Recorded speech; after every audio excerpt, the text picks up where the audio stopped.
Au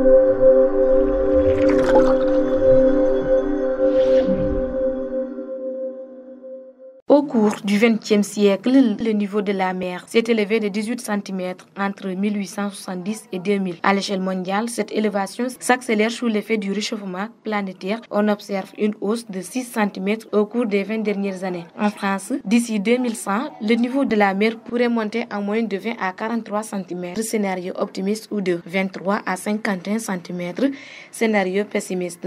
De toutes ces catastrophes périlleuses à l'homme, il semble ne pas trop se soucier de la gravité de ces herstes. Sur le long des côtes urbaines échouent toutes sortes de déchets issus des ménages et de l'activité économique. En septembre 2019, des recherches ont révélé qu'une grande partie de la pollution plastique des océans provenait des cargos chinois, mais cette étude ne justifie pas entièrement la présence des déchets trouvés sur les rives du fleuve Casamance, précisément sur le site de Goumel, commune de Ziguinchor. L'absence d'activité industrielle intense dans la commune de Ziguinchor pousse à chercher les origines ailleurs. On y retrouve toutes sortes d'ordures, de la friperie, des déchets ménagers et même des déchets électroniques. Les hommes habitant à proximité de ces courants d'eau jettent leurs déchets sur le sol et par la suite, avec le vent, ces déchets se retrouvent dans l'eau et la polluent. Les ruissellements d'eau pluviale sont aussi une des causes de la pollution de l'eau. Quand il y a un ruissellement, tous les débris se retrouvent dans les océans. Quand l'inondation est finie, cela provoque la mort de plusieurs êtres vivants et c'est mauvais pour la biodiversité. Autre conséquence sur la biodiversité, les filets usés abandonnés sur les larges. Parmi les objets en plastique les plus fréquemment rejeté en mer, le matériel de pêche occupe l'une des premières places. Il constitue à lui seul environ 10% de la pollution plastique dans les océans, avec